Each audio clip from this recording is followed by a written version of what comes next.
Not only does he not believe in that, he doesn't believe in containment. He's welcoming Russia to take over. He's welcoming them to grab a big piece of Ukraine. God knows what's next. And the problem he has with this guy is nothing's compared to Hitler. Nobody compares anybody to Hitler. But the fact is that Putin is not accepting it. He did on the phone yesterday. I will not stop being an aggressor. I am the aggressor. Got it? I'm the one gobbling up a little country next door. That's what I'm doing. And I got my eyes on Belarus. Oh, by the way, I got my eyes on the Baltic states and maybe Poland. I got my eyes on that. So why would I stop here? I'm not stopping here. Well, Chris Matthews, that foreign policy whippersnapper, saying that Donald Trump is inviting Putin to do this. I think, check my notes. President Biden was the president when all of this happened. He said, don't. Then they did. He said, minor incursion. They said, okay. If you want to talk about inviting invitations, Chris Matthews, where are your criticisms on that guy? I don't know anything about foreign policy other than what I listen to. Very, very wise people who are very educated on these issues. We go to them as quickly as we possibly can. And, of course, the situation is ever evolving. And that's why we have Jim Talent back on the show. Former United States Senator from Missouri. He's a very well-represented person, of course, across the country, but here specifically in Missouri. Senator Talent, welcome back to the show. Thank you, Annie. Good to be back. Would love to hear your thoughts on what Chris Matthews has to say there about Donald Trump's endeavors to try to bring peace. Are the efforts that the Trump administration are participating in right now some sort of open invitation for Vladimir Putin and Russia? No, it's the opposite, actually. It's an attempt to prevent Russia from getting even more of Ukraine and possibly getting all of it. Well, first of all, you're right in saying that Trump's history with Russia and Ukraine has been one of actually supporting Ukraine. In the first term, he armed the Ukrainians, which Obama refused to do. Obama said, oh, look, Ukraine's a much greater interest to Russia than it is to us. Trump also sanctioned the Nord Stream 2 pipeline, sanctions which Biden removed. I think Trump is right when he says the war wouldn't have happened if he'd been president. So, I'll paraphrase Churchill. In war, you sometimes have to take into account the battlefield. So it's not in our interest to finance indefinitely a stalemated battlefield, and much less a battlefield where the Ukrainians are losing. It's not in their interest either, because one of two things is likely to happen. Either they're going to continue losing, and eventually we will try and get peace, and then Putin will be in an even stronger position, or the Ukrainians will collapse. And Putin will get the whole thing, and we'll never get it from him. There is a possibility. There are people I respect who believe if we keep supporting Ukraine, we give them more aid, we work on retraining their army, maybe down the road they'll be able to reverse the situation, go on the offensive, probably not push Russia out, certainly out of Crimea, but give ourselves a better position of the battlefield. That's way down the road, and it's not very likely. That's the reality. So Trump is trying to get peace, and he's made very clear, he and Rubio and Waltz, he wants a peace that protects Ukrainian sovereignty, that permits the West, it'll be mostly Europe, to rebuild Ukraine, and that prevents a future war. And in return for that, it's also pretty clear, he's willing to let Putin keep at least some of the territory he's gained. I think Trump's going to be very flexible on territory. And he's willing to give Putin other sweeteners, like lifting American sanctions that have been imposed for reasons unrelated to this. Other details we don't know. But if he's going to get an agreement, he has to talk to both parties. And he talked to Zalenskyy. Now he's talked to Putin. And the only other thing I'll add, Annie, is it's not going to be easy, and it never was. I proposed this, by the way, 2 years ago. I wrote a column saying it's not in our interest to continue financing a stalemated battlefield. And I was and am a big supporter of Ukraine.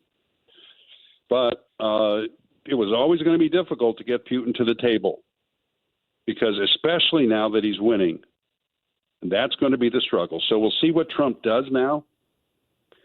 And I don't want to filibuster you in response to one question. I will say that let's look to see what sanctions or what pressure Trump puts on Putin now. Yeah. He's already allowed the waiver on Russian sale of oil to Europe to expire. That's a big deal. And he said, look, we can go after the banks. Now, we've sanctioned about 80% of the Russian banks, but they're good at getting around the sanctions.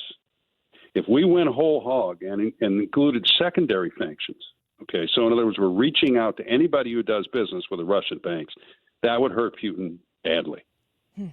So we're in the middle of a process that I think is not only the right thing, I think it's the inevitable thing if you care about the right result or the best result we can get in Eastern Europe. And let's see what Trump is able to achieve. Yeah. I think that his willingness to do difficult things that may look politically unpopular is what makes this a possibility that he could reach peace right now. Senator Talent, I think it's also a healthy exercise, at least for someone like me, to learn what would happen if America just didn't participate the way Trump was going, didn't try to bring Vladimir Putin to the table, didn't try to talk to Zalenskyy about what he's going to need to do to the concessions he's going to need. What is the alternative to the Donald Trump peace talks? How far does that go? Well, you see, you put your finger on it. Again, you have to take into account what's happening on the battlefield in a war. We gave the Ukrainians a chance to push Russia out of the territory they had occupied. We helped them start an offensive in the summer of 2023. It culminated in October of that year, and it failed. The truth of the matter is neither side has been able to do maneuver warfare, Annie. That's agile warfare, where you're able to concentrate all the elements of your force on the enemy's vulnerability. It can move quickly. You can get breakthroughs. They can't do it. So they've been fighting the alternative, which is attrition warfare. You wear the enemy down over time. In a battle like that, Russia has the advantage. They have more men, they have more materiel, and that's before they bring in the North Koreans. They've just reduced the Kursk salient. You remember when Ukraine actually invaded a part of Russia and took some of it in Kursk province? The Russians have now eliminated that, or all but eliminated it. They're gradually forcing the Ukrainians back, which I hate. But, it's like World War I with drones. That's what we're seeing in Ukraine. Ugh. So I don't think there is an alternative, and I'm concerned that if we wait and the situation gets worse, it's going to be even harder to get a decent deal. You know what the alternative is? Here's the alternative. The alternative is to tell Putin that if he doesn't come to a deal and give him the bottom line, that we're going to use American air power in support of the Ukrainians. Eisenhower got a deal in Korea when he told the North Koreans, if you don't come to a settlement, I'm going to use nuclear weapons. Now, I don't know anybody who wants a direct confrontation between American forces and Russian forces, including the people who are the most hawkish right now and criticizing Trump from that perspective. Yeah. They say we should give them a formal security guarantee. Well, first of all, we couldn't get Ukraine into NATO before the war. That requires unanimity. The Europeans weren't going to do it. All these Europeans who say now they want to support Ukraine. And the second thing is, if you believe that we should give Ukraine a formal security guarantee against future invasions, then why aren't you suggesting that we fight for them now during this invasion? So I just think the people, and look, I'm open-minded to anything. All I care about, basically, is American interests. I hate to sound bloodless because there have been over 1 million casualties, wounded and dead. It's terrible, this war. Yeah. But I'm interested in my country and our interests, and I don't think it's in our interest to continue this war if we can get a peace that achieves what Trump wants to achieve for Ukraine. And it's not going to be easy. Putin is not a fool. But let's see what pressure Trump can use. He's offered carrots. He's already applied one stick. He's got others. Let's see what happens. So, we've heard Donald Trump saying in the campaign, and then, of course, still as the president, if he were the president, this never would have happened. You've said that you agree that if he were the president, it wouldn't have happened. He has to play the hand he's dealt now. He can't go back and undo what has been done. No. Certainly, lives have been lost on both sides, almost immeasurable. Do you believe, what is it about Donald Trump being the president when this minor incursion becomes a full-blown war? What is it about Donald Trump being president then that disallows this from getting to the point where it is right now? You mean that would have prevented it? Yeah. Because I think of course we don't, that's counterfactual history, so we don't know for certain. Mm-hmm. But what we do know is that after the disasters of Biden's first year, what he did in the first year was He rolled over a nuclear arms treaty called the New START Treaty. He rolled it over. It was advantageous to Russia without conditions, so he gave the Russians that. He lifted the sanctions on the Nord Stream pipeline without conditions. He gave the Russians that.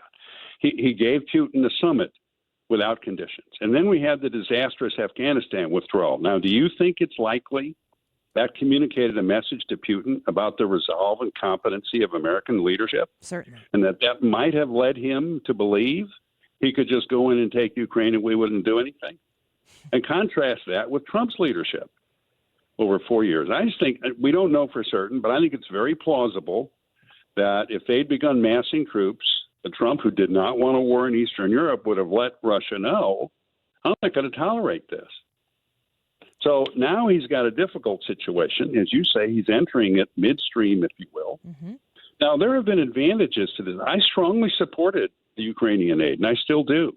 It has degraded the power of the Russian state. And since they made themselves an adversary to the United States in the Middle East and in the Far East, they have this treaty of unlimited friendship with Xi Jinping. I thought it was very much in our interest to do that. We have Finland and Sweden in NATO now. And the Finns in particular are very capable. That was a huge strategic setback for Putin and Russia. So our interests have been vindicated. And now what we need is an honorable peace. We're not going to be able to give them a formal NATO guarantee. Putin would never have agreed to that. And we couldn't have done it anyway. I mean, again, they've been wanting to get into NATO for 10 or 12 years. They can't. So Trump is trying to walk a line. And based on his success in the past, look, I think one of the things that bothers people is that Trump will say nice things about dictators. Yeah. Okay.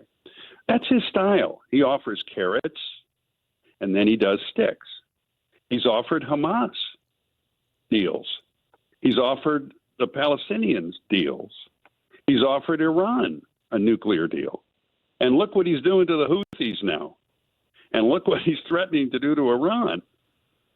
It's called diplomacy. I mean, as I look at his first term and what he's done so far, I'm not going to second guess him. I'll judge him by results. But I'm not going to give him tactical advice. I think he knows what he's doing. He seems to me to be unfazed by political pressure to make sure that he's handling the messaging on everything. Like, that seemed like the only priority of the Biden administration was like, how is this going to play politically? Whereas he's doing what he's doing. Marco Rubio and Waltz are just going forward. They have a distinct, understood goal and plan, and they know that they're going to have to do things that can be made politically disadvantageous, in the press or whatever, and they just don't seem like they care. Well, two things. First of all, no truer words have ever been spoken than that Donald Trump doesn't care about elite establishment opinion. I completely agree with you about that. And the second thing, the countries are always better off when their leaders, the people who run their foreign policy, want to have an idea of what the country's interests are clear about wanting to advance it, and act with purpose and competency over time. That other countries know who they're dealing with, what your objectives are, and you can work things out. I mean, look at Trump's Middle Eastern policy. Look at the Abraham Accords. I mean, I don't want to hijack and go into a whole different region of the world, but I mean, it's been outstanding, and in some cases just brilliant. I mean, it really has. And so this is a tough nut. It would be for anybody. But he, as always, Trump is uber confident that he can achieve it. I hear people complain about the phone call from yesterday. I haven't heard anything that Trump gave Putin. What did he give him? A phone call. Yeah, the time. He gave him the time, and he's not, and he said this himself. I mean, I think if anything, he's too transparent sometimes about his tactics and his motives. But he said himself, he's a mediator here. He's not a party to it. And if you're a mediator, you can't constantly be attacking one party or the other unless they've done something where it shows that they're just trying to undermine the process the way Zalenskyy did. So again, I will say this too, I fully expected, and I've been saying this in interviews, that Putin was not going to accept a ceasefire without conditions. I mean, why should he? He's going to come back and try and get concessions before he even gets to the table, which is classic negotiation strategy. And I cannot believe Donald Trump didn't anticipate it. If you understand anything about negotiations, you could have predicted that. Yeah.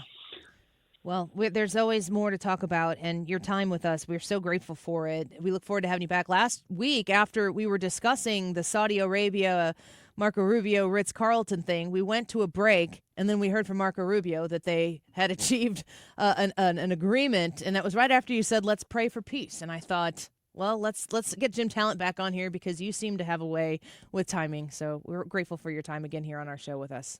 Well, you're welcome, Annie. I enjoyed it. Thank you. Come back again. We appreciate you.